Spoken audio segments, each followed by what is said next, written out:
हर हर महादेव, जय श्री केदार। तो दोस्तों, उत्तराखंड के 4 धामों का कपाट जल्द ही खुलने वाला है। गंगोत्री यमुनोत्री का 30 अप्रैल को, केदारनाथ का 2 मई को और बद्रीनाथ धाम का 4 मई को। ये मैं आप लोगों को हर एक वीडियो में बताती रहती हूँ कि कब है ओपनिंग सेरेमनी 4 धाम का। तो आप सबको तो ज़्यादातर याद हो ही गया होगा कि कब से शुरू होगा 4 धाम का यात्रा। तो आज के इस वीडियो में मैं आपको बताऊंगी कि आप केदारनाथ धाम में अपने छोटे बच्चों को लेकर कैसे जा सकते हैं, कौन कौन सी चीज़ों पर आपको ज़्यादा ध्यान देना होगा और आपको क्या क्या परेशानियां हो सकती है, डॉक्यूमेंट क्या क्या लगेगा, इन सारी चीज़ों के बारे में हम जानेंगे। तो चलिए वीडियो में बने रहिए, आगे सारी जानकारी आपको मिलने वाली है। तो अगर आप अपने बच्चों को लेकर केदारनाथ धाम में इस साल जाना चाहते हैं तो आपको इन खास चीज़ों का ध्यान रखना होगा। पहला हम बात करते हैं कि किस एज के बच्चों को आप अपने साथ केदारनाथ धाम की यात्रा पर लेकर जा सकते हैं। तो आपको मैं बता दूं कि उत्तराखंड सरकार की तरफ से एज को लेकर कोई भी ऐसा नियम 4 धाम यात्रा के लिए नहीं बनाया गया है कि बच्चे का मिनिमम एज क्या होना चाहिए और वृद्ध लोगों के मैक्सिमम एज क्या होना चाहिए। ऐसा कोई भी नियम नहीं है। इसीलिए तो हर साल लाखों श्रद्धालु 4 धाम की यात्रा के लिए आते हैं हर एज के। तो आप अपने बच्चों को आराम से लेकर जा सकते हैं। इसमें आपके बच्चे का एज कितना भी हो ये मायने नहीं रखता है। आप हर उम्र के बच्चे को लेकर जा सकते हैं। इसके लिए उत्तराखंड पुलिस और सरकार की तरफ से कोई भी रोक टोक नहीं की जाएगी, क्योंकि बच्चे का जिम्मेदारी सिर्फ माता पिता का होता है। तो हर माता पिता को पता होता है कि वो अपने बच्चे को सेफ कैसे रखे। तो आप में से बहुत कोई का मन में ये डाउट भी था कि हम अपने छोटे बच्चे को लेकर केदारनाथ धाम में जाएंगे तो क्या हमें परमिशन मिलेगा इसका। तो जी हाँ, आप अपने किसी भी एज के बच्चों को लेकर केदारनाथ धाम में जा सकते हैं। इसमें कोई रोक टोक नहीं है, लेकिन आप अपने बच्चों का खास ख्याल रखिएगा। तो आपके मन से ये एज वाला डाउट तो खत्म हो ही गया होगा। तो चलिए आगे बढ़ते हैं। तो अगर आप अपने बच्चे को लेकर केदारनाथ धाम में जा रहे हैं तो इसके लिए आपको कौन कौन से डॉक्यूमेंट लगेंगे, और अगर आप अपने बच्चों के साथ केदारनाथ धाम की यात्रा पर आते हैं तो आपको क्या क्या परेशानियों का सामना करना पड़ सकता है। तो दोस्तों, अगर मैं डॉक्यूमेंट की बात करूं तो आपको इसके लिए कोई भी डॉक्यूमेंट देने की ज़रूरत नहीं पड़ेगी कि हाँ मैं अपने बच्चे को लेकर केदारनाथ धाम में आई हूँ।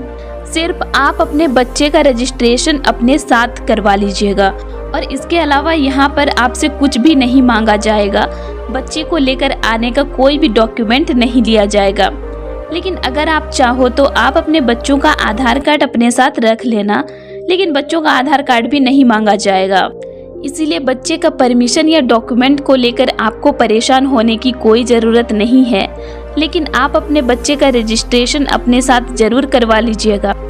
लेकिन दोस्तों, बहुत सारे लोगों के मन में ये सवाल भी आता होगा कि वे ये भी जानना चाहते होंगे कि हम किस एज के बच्चों को लेकर केदारनाथ धाम में जाएं, जिससे कि हमें किसी भी चीज़ की परेशानी नहीं उठानी पड़े। तो दोस्तों, जैसे कि मैं आपको बता चुकी हूँ कि आप अपने किसी भी एज के बच्चों को ला सकते हैं। लेकिन क्या बच्चों को केदारनाथ यात्रा पर लाना पूरी तरह से सेफ है? तो चलिए इस बारे में जानते हैं। तो आप सभी को बता दूं कि अगर आप सभी मई और जून के महीने में केदारनाथ यात्रा पर बच्चों के साथ आते हैं तो आप सभी अपने साथ 1 वर्ष से लेकर 8 वर्ष के बच्चों को केदारनाथ यात्रा पर भूल कर भी न लाएं, क्योंकि इन दिनों भयंकर भीड़ होती है और हर रोज 20,000 से 30,000 तक श्रद्धालु केदारनाथ धाम में पहुंचते हैं। और ऐसे में सोनप्रयाग से लेकर गौरीकुंड जाने के लिए आपको टैक्सी के लिए भी कम से कम 4 से 5 घंटे के लिए लाइन में खड़ा रहना होगा और सुबह 4 बजे ही आपको उठकर लाइन में जाना होगा। और ऐसे में बच्चों को यहाँ पर काफ़ी परेशानी होती है और गौरीकुंड से लेकर पैदल मार्ग में घोड़े खच्चर के साथ चलना काफ़ी मुश्किल होता है, क्योंकि भीड़ काफ़ी अधिक होती है और ऐसे में यंग लोगों का चलना भी थोड़ा मुश्किल हो जाता है। तो ज़रा सोचिए बच्चों का क्या हाल होगा। और अगर आप किसी भी तरह से केदारनाथ धाम में पहुंच गए तो दर्शन के लिए भी आपको वहां पर 4 से 5 घंटे के लिए कतार में खड़ा रहना होगा। और इन सभी चुनौतियों के बीच अत्यधिक ठंड और बर्फबारी का भी सामना करना पड़ेगा। और ऐसी स्थिति में कई बच्चे बुरी तरह से बीमार पड़ जाते हैं। इसीलिए बच्चे के सेफ्टी को देखते हुए 1 वर्ष से लेकर 8 वर्ष तक बच्चों को केदारनाथ यात्रा पर एक जिम्मेदार पेरेंट्स होने के नाते बिल्कुल भी ना लेकर जाएं। लेकिन फिर भी बच्चे को यात्रा पर लेकर आप सभी आना चाहते हैं तो वे आपकी खुद की मर्जी है। आप अपने रिस्क पर बच्चे को यात्रा पर लेकर जा सकते हैं। लेकिन चलिए जानते हैं आपको किन किन सेफ्टी के साथ चलना होगा। तो दोस्तों, बच्चे को केदारनाथ यात्रा पर लेकर जा रहे हैं तो उसके लिए आप सभी 5 बातों का खास ख्याल जरूर रखिएगा। सबसे पहले बात करें तो आपको अपने बच्चे का रजिस्ट्रेशन जो है वे अपने साथ ही कराना है और पूरी यात्रा के दौरान अपने बच्चे को साथ लेकर ही चले। वही नंबर 2 में बात करें तो बच्चे के लिए गर्म कपड़े, वाटरप्रूफ जूते, ग्लव्स, रेनकोट एक अच्छी क्वालिटी का पहले से ही मंगवा ले और घर से ही लेकर जाए, क्योंकि हरिद्वार और सोनप्रयाग में आपको जो भी चीज़ें मिलेंगी वो बहुत ही लो क्वालिटी का होगा और महंगा कीमत में मिलेगा। इसीलिए आप सभी अच्छी क्वालिटी का कपड़ा लेकर घर से ही जाए। वही नंबर 3 पर बात करें तो बच्चे के लिए जुकाम, बुखार, वोमिटिंग और सर दर्द जैसी जरूरी दवाइयाँ भी साथ लेकर जाएं। और सबसे ज़रूरी चीज़ है अपने साथ एक छोटा सा ऑक्सीजन सिलेंडर भी अवश्य लेकर जाइए, क्योंकि केदारनाथ धाम काफ़ी ऊंचाई पर है और वहां तक पहुंचते पहुंचते काफ़ी लोगों का सांस भी फूलने लगता है। ऐसे में आप सभी को ऑक्सीजन सिलेंडर जो है आपके बच्चे के लिए बहुत ही आवश्यक हो जाएगा। इसीलिए बिना किसी रिस्क को लेते हुए आप सभी अपने साथ ज़रूरी दवाइयाँ और एक छोटा सा ऑक्सीजन सिलेंडर भी साथ लेकर ही जाएं। वही नंबर 4 पर बात करें तो अगर आप सभी गौरीकुंड से अपने बच्चे को घोड़े, खच्चर या पालकी पिट्ठू से भेजना चाहते हैं तो आप सभी ये गलती बिल्कुल भी ना करें। आप सभी अगर घोड़े, खच्चर, पालकी या पिट्ठू से खुद जाते हैं तो ही साथ में उनको आप सभी घोड़े, खच्चर, पालकी, पिट्ठू से लेकर जाइए।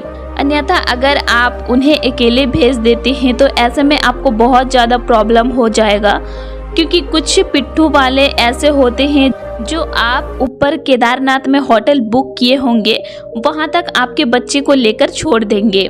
लेकिन अगर आप घोड़े वाले के साथ भेज देते हैं तो वे आपके बच्चे को मंदिर से 2 किलोमीटर पहले ही छोड़ देगा। और कई बार बच्चे अकेले पहले पहुंचकर घबरा जाते हैं और काफ़ी रोने लगते हैं और वहाँ इतनी भीड़ के चलते कई बार पेरेंट्स को बच्चे मिल भी नहीं पाते हैं। इसीलिए आप सभी इस बात का ख्याल रखिएगा और अपने बच्चे को घोड़ा, पालकी, पिट्ठू वालों के साथ नहीं भेजिएगा। वे लोग तो पहले आपको ऐसे बोलते हैं कि आप अपने बच्चों को हमारे साथ पिट्ठू, घोड़े, पालकी में भेजिए और आप हमारे साथ ही चलिए, लेकिन थोड़ी देर बाद वो जल्दी ही चले जाते हैं ऊपर और आप पीछे रह जाते हैं। तो इसीलिए अगर आपको इस प्रॉब्लम में नहीं पड़ना है तो आप सभी बच्चे के साथ ही रहिए। वहीं अगर हम नंबर 5 पर बात करें तो आप पूरी यात्रा के दौरान अच्छे खाने पीने का चयन करके ही अपने बच्चे को दीजिए और ड्राई फ्रूट्स भी साथ ही रखिएगा और अपने बच्चे का खास ख्याल रखिएगा और अपने साथ ही उनको रखिएगा। तो चलिए आज के लिए इतना ही, और आप लोगों को आज का इन्फॉर्मेशन मेरा कैसे लगा ये मुझे कमेंट में ज़रूर बताइएगा। और वीडियो अच्छी लगी तो वीडियो को लाइक कीजिए और साथ ही चैनल को सब्सक्राइब भी कर लीजिए और ज़्यादा से ज़्यादा लोगों तक ये वीडियो को शेयर कीजिए ताकि उनको भी इसकी जानकारी मिल सके। तो चलिए फिर मिलते हैं एक नई वीडियो के साथ। Thanks for watching.